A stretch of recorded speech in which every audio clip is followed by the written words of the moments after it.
O deputado Kim Kataguiri mentiu no depoimento que prestou ao Kataguiri. Foi pega num grupo de WhatsApp, onde ela já falava sobre essa relação, essa ligação, e dizendo para as pessoas esperarem que a resposta viesse a ser dada pelo próprio movimento.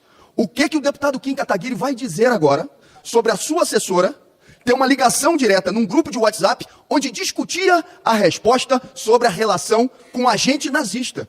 E digo mais, presidente, isso é muito grave. O senhor Benjamin Pontes, que tem milhares de seguidores na internet, que é assessor do senhor Guto Zacarias, deputado do MBL, curtiu, se posicionou sobre postagens de supremacismo branco, sobre postagens nazistas e até agora não foi afastado do MBL. Tem que ser responsabilizado. Senhoras deputadas, senhores deputados, eu inicio aqui falando desse episódio que provocou para mim uma profunda reflexão aqui nessa casa, mas na sociedade brasileira, sobre o caso do tio França. Eu começo lamentando pela perda da sua vida e da mesma forma estendo o meu lamento o que aconteceu com a sua ex-mulher, que teve seu corpo queimado como um desdobramento do absurdo que acontece nesse país. Sinceramente, eu não posso ver isso como um fato isolado, porque mesmo que tenha sido uma iniciativa individual dele, isso é reflexo da pregação da extrema-direita levar a sociedade brasileira ao ódio, ao conflito, à intolerância. Pegar o ponto de um cidadão, nome do que eu vou falar dessa seita, virou uma seita política, se amarrar com bombas e jogar bombas no STF, isso é inaceitável. E isso não acontece por acaso. Aliás, se faz necessário apurar da onde esse cidadão tirou o dinheiro para pagar o aluguel, da onde esse cidadão pegou o dinheiro para comprar os artefatos. E eu quero chamar a atenção aqui, será que o caso do incêndio na casa da sua esposa também não pode ser uma queima de arquivo? Nós precisamos aprofundar isso e condenar. O Brasil tem que ser um país de paz, de harmonia, mas também de defesa do Estado Democrático de Direito, porque é mais um atentado que se relaciona com o que ocorreu aqui no 8 de janeiro. Então fica aqui o nosso protesto a essa tentativa, mais uma vez, de atacar um dos poderes do nosso país. Mas eu não quero deixar aqui sem falar desse episódio do que envolveu a nossa primeira-dama, Janja Lula da Silva. Sinceramente, Elon Musk é contestado internacionalmente como um pregador da desinformação, da mentira, da fake news. E na minha opinião, a expressão da Janja foi a expressão do sentimento de milhões de brasileiros e brasileiras que lutam pela regulação da mídia, que lutam contra a desinformação que destrói e desconstrói um país. Obrigado, senhor presidente. No mundo dos seres vivos e no mundo animal não existe a figura do lobo solitário, que tem sido muito usada. Todo lobo nasceu de uma conjunção de seus pais e vive em matilha. Na alcateia, nós crianças aprendíamos, o coletivo dos animais, lembram disso? O coletivo de lobo é a alcateia. Eles vivem em grupo. Homem algum é uma ilha, então nós somos produto de uma série de influências, de interferências, de visões de mundo, de decisões políticas, de sugestões, de orientações. Portanto, não vamos minimizar o que aconteceu quando estávamos aqui na sessão da última vez, quarta-feira à noite. Aqui do lado, aqui no anexo 4.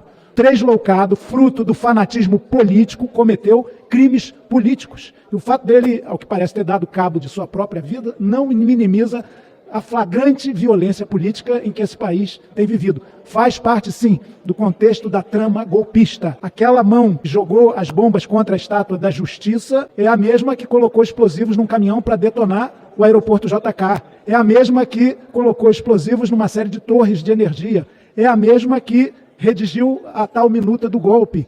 É a mesma que clama pela má-fé da justiça eleitoral, uma conquista civilizatória brasileira desde os anos 30 do século passado. Portanto, que tudo seja apurado com rigor e que nós tenhamos a coragem de entender que a coisa é a pessoa ter uma punição maior do que devia e tem que haver recursos, tem que se buscar uma dosimetria justa. Outra é anistia para quem tramou contra o Estado Democrático de Direito.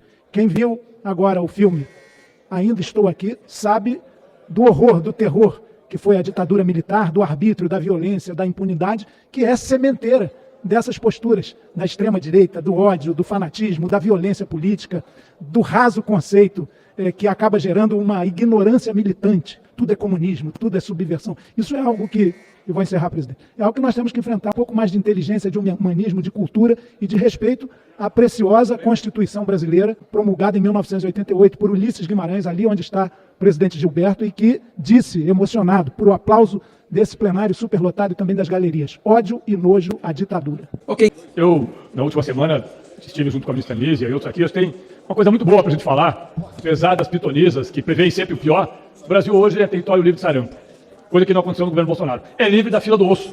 É o país que tem o maior número de empregos nos últimos anos. Mas isso não interessa para aqueles que querem só o pior e conseguem sempre ver o pior, porque sempre foram piores. Mas o que eu quero falar aqui, senhor presidente, é que nós estamos discutindo muito o tal do reajuste fiscal. Aliás, algumas pitonisas já viram aquilo que vai acontecer mesmo antes de vir para cá. Como eu não acredito em pitonisa, eu prefiro pensar que esse ajuste fiscal que se fala tanto, que fala que precisa cortar 50 bilhões de reais, vamos lá. Os 50 bilhões de reais, a Fazenda já colocou essa semana a lista das empresas que recebem benefício fiscal. Com cerca de 546 bilhões de reais concedidos a empresas em benefícios fiscais. Só as companhias do setor do agronegócio, que aliás é majoritário aqui dentro, respondem por 18,7% do total de isenções. E é interessante nós olharmos que a BRF, por exemplo, tem uma isenção de 488.060.157 reais.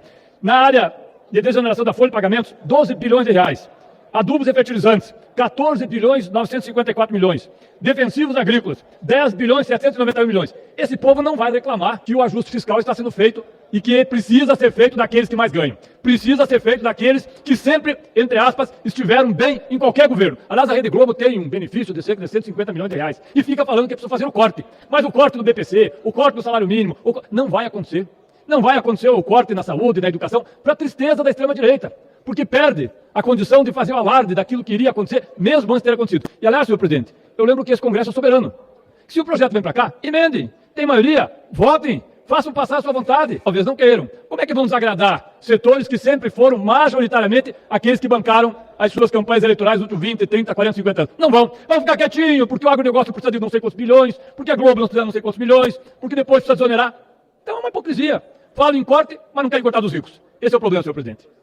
Senhor presidente, senhores e senhoras, deputada, depois de 25 anos da criação do G20, está sendo realizado justamente aqui no Brasil, no Rio de Janeiro, e sob a presidência do presidente Lula. O presidente Lula fez um discurso importante, chamando a atenção para construir uma aliança global para combater a fome no mundo.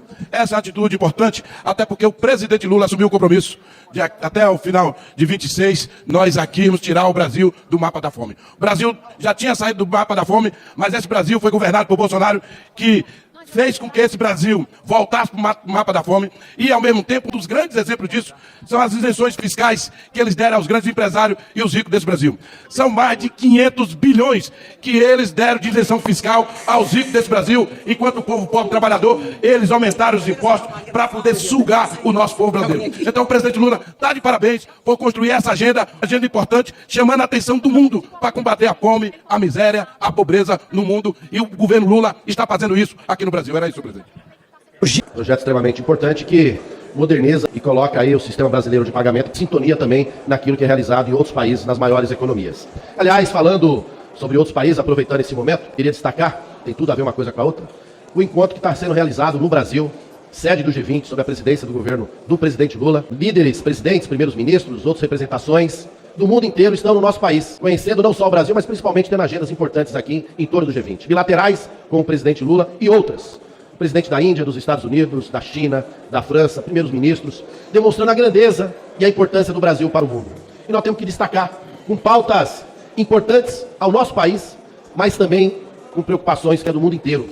Combate à fome, políticas em relação ao clima e ao meio ambiente, relação de proteção, de evitar, de diminuir os efeitos das mudanças climáticas, da tributação às grandes riquezas do mundo, riquezas que circulam, países que muitas vezes não são taxadas. Mas a gente sabe que isso tem efeito devastador na vida do trabalhador, do povo mais pobre, dos diferentes países. E o presidente Lula conseguiu colocar isso na pauta, essencialmente a pauta contra a fome, numa política de combate à pobreza. Onde o Brasil já é exemplo, já fez muito no passado e volta a fazer agora, mas a gente sabe que os desafios ainda são grandes. E o presidente pauta isso durante o G20, com a adesão de diversos países, diversas nações, mais de 80 já assinaram. E nós temos que destacar a diferença. Enquanto o presidente Lula defende essas pautas essenciais ao mundo, é importante a gente lembrar o que aconteceu no passado. Em julho de 2022, o Brasil recebeu diplomatas do mundo inteiro, convocados pelo ex-presidente, que ali reuniu o mundo, suas representações, para atacar o Brasil, para falar contra o sistema eletrônico de votação, para atacar as instituições como o Poder Judiciário. Tem uma diferença brutal. Agora o presidente Lula recebe para falar de pauta da humanidade, do bem-estar coletivo, pessoas, para concluir, senhor presidente, das pessoas, do clima, enfim, de pautas que são importantes hoje e com certeza serão amanhã. Então essa diferença tem que ser louvado. O presidente e seu governo merecem os nossos parabéns e o nosso reconhecimento.